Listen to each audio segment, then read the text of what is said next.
Friends, कैसे हैं आप सभी। स्वागत है आप सभी का इंग्लिश दुनिया के इस यूट्यूब चैनल पर। सो फ्रेंड्स, आज का जो हमारा टॉपिक है वो है आपका BEd second semester pedagogy of English का ही एक टॉपिक है, जो कि आप ये कह सकते हो कि इंग्लिश पेडागॉजी में भी पूछा जाएगा, ऐसे भी आपके एजुकेशनल पर्सपेक्टिव से ये इम्पॉर्टेंट है। तो टॉपिक आपका है एनसीएफ 2005। सबसे पहला तो क्वेश्चन ऑब्जेक्टिव टाइप यहीं से बन जाता है कि एनसीएफ का फुल फॉर्म क्या होता है। The national curriculum framework, NCF, ठीक है, इसका फुल फॉर्म हो जाता है national curriculum framework. 2005 was developed by the, ये किसके द्वारा डेवलप किया गया था? तो national council of educational research and training, NCERT, ये एनसीईआरटी का फुल फॉर्म हो गया। तो दूसरा ऑब्जेक्टिव टाइप क्वेश्चन यहाँ से बन गया कि एनसीईआरटी का फुल फॉर्म क्या होता है। और एक तीसरा क्वेश्चन ये बन सकता है कि एनसीएफ को किसने डेवलप किया था? तो ये national council of educational research and training, NCERT के द्वारा किया गया था। It is the fourth framework in a series, ये चौथा फ्रेमवर्क था। इससे पहले कुछ और फ्रेमवर्क आए थे 1975 में, 1988 में और 2000 में। Its goal is to improve, समय समय पर ये रिफॉर्म हुआ करते हैं और इसका जो उद्देश्य था वो क्या था? Improve the quality and relevance of education in India, Bharat में एजुकेशन सिस्टम में सुधार करना, यही इसका मुख्य कार्य था। आगे पढ़ते हैं। की ऑब्जेक्टिव्स क्या थे? Shift from rote learning to understanding, बच्चे को रटना नहीं है, बच्चे को कॉन्सेप्ट समझाना है। कॉन्सेप्ट समझाने के लिए आप उसको कई तरह के एक्सपेरिमेंट करके समझा सकते हैं, क्लास में ग्रुप असेसमेंट दे सकते हैं, मतलब किसी भी तरह की एक्टिविटी करवा के उस चीज़ को समझा सकते हैं। सिर्फ़ और सिर्फ किताब से रट लेना और पेपर में लिख देना ही उद्देश्य पढ़ाई का नहीं है।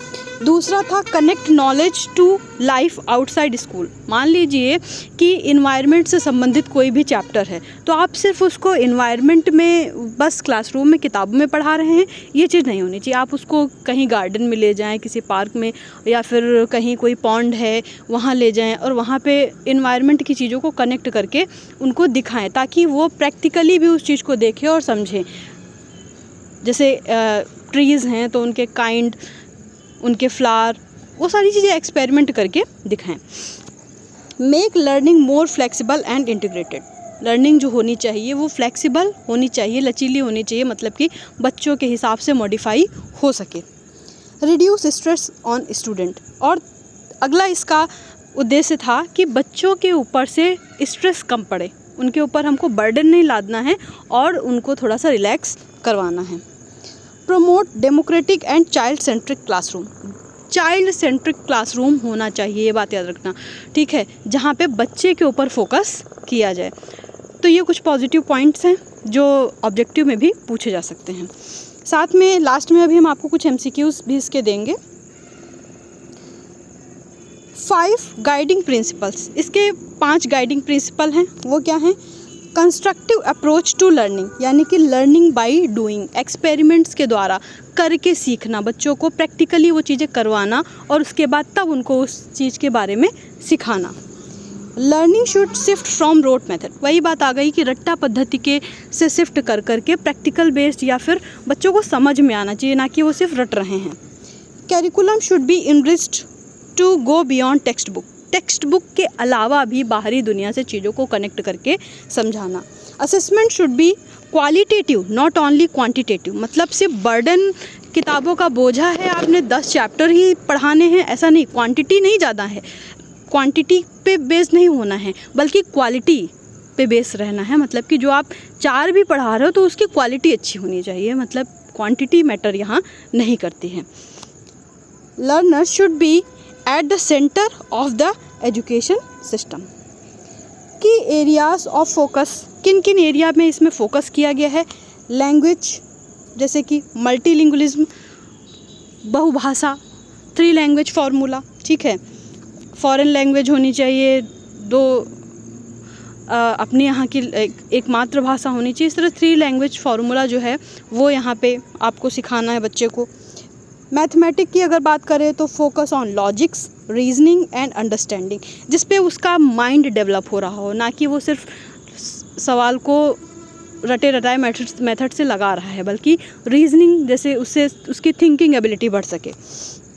साइंस है तो उसमें एक्सपेरिमेंट लैब में ले जाना, लैब में वो चीज़ें एक्सपेरिमेंट के द्वारा करके कोई केमिकल रिएक्शन है उनको करके दिखाना और उसको समझाना।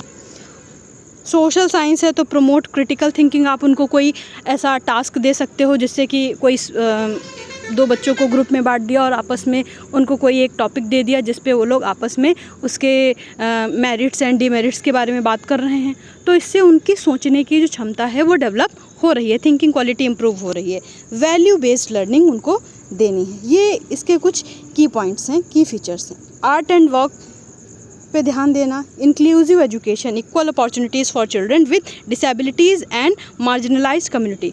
जो बच्चे किसी मार्जिनलाइज कम्युनिटी से आ रहे हैं, ट्राइबल्स या ऐसे कहीं कम्युनिटी से बिलोंग कर रहे हैं, या फिर कोई बच्चा है जो फिज़िकल डिसेबिलिटी रखता है, स्पेशल चाइल्ड है, तो उसको क्लास से अलग नहीं रखना है, बल्कि उनको भी साथ में लेकर चलना है। और उन ऐसी एजुकेशन सिस्टम होनी चाहिए जिसमें सबका एक साथ समावेश हो सके, कोई भी अपने आप को आउटसाइडर ना समझे। टीचर का रोल क्या होगा? टीचर जो है फैसिलिटेटर के रूप में काम करेगा, जो उनको फैसिलिटीज़ प्रोवाइड करेगा। Create inclusive and flexible classroom, एक ऐसा क्लासरूम जिसमें सभी लोग समावेशित रूप से एजुकेशन पा सकें और क्लासरूम फ्लेक्सिबल हो, किसी को भी अपनी बात कहने में या फिर पूछने में झिझक ना हो। Assessment reform, continuous and comprehensive evaluation, CCE इसका फुल फॉर्म आ सकता है, ध्यान रखिएगा, ठीक है। Focus on self assessment and pair assessment, group में और सेल्फ असेसमेंट, ठीक। अर्ली चाइल्डहुड एलिमेंट्री एजुकेशन की अगर हम बात करें, emphasises on play based and activity oriented learning. जैसे छोटे बच्चे हैं तो छोटे बच्चों के लिए कैसा होना चाहिए, ग्रुप में कोई एक्टिविटी के द्वारा या खेल के माध्यम से उनको सिखाना, किताबों के माध्यम से नहीं। Learning through experiences rather than formal instructions, formal instructions ना दे करके एक्सपीरियंस के माध्यम से उनको सिखाना। अब इसके कुछ MCQs हैं, देख लेते हैं। विच ऑर्गेनाइजेशन डेवलप द NCF 2005, किस ऑर्गेनाइजेशन ने इसको डेवलप किया? तो आप लोगों ने अभी देखा, NCERT ने। अगला है NCF 2005 emphasises which type of learning, किस टाइप ऑफ लर्निंग को ये एम्फसाइज करता है? रोट मेमोराइजेशन, रटना, पैसिव लिसनिंग, सिर्फ चुपचाप से सुनना, constructive learning exam oriented study, या फिर एग्जाम नहीं, C ऑप्शन सही हो जाएगा, कंस्ट्रक्टिव लर्निंग पे ये फोकस करता है। अगला आता है how many guiding principle does NCF 2005 propose, 5 guiding principle propose करता है। नेक्स्ट क्वेश्चन है which of the following is not a focus of NCF 2005, making text book central, reducing stress on child,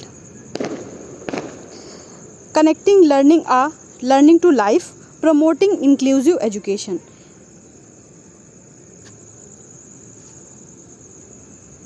making text book central ये तो न गलत होगा, connecting learning to the life और promoting inclusive education, वैसे तो ये सब दोनों ही हों, अच्छा नॉट है, नॉट है तो फिर A ऑप्शन सही हो जाएगा, ठीक है। Continuous and comprehensive evaluation CCE aims to, इसका क्या एम है? Assesses all aspects of child's development. Next question है according to NCF 2005 the role of the teacher is knowledge giver, facilitator of learning, task maker या strict evaluator. तो facilitator of learning, facilitator होना चाहिए teacher. तो I hope कि आपको समझ में आया होगा। ज़्यादा से ज़्यादा दोस्तों को शेयर करें और अगर अभी तक आपने हमारा चैनल सब्सक्राइब नहीं किया है तो प्लीज़ सब्सक्राइब कर लें। Thank you for being with us, thank you so much.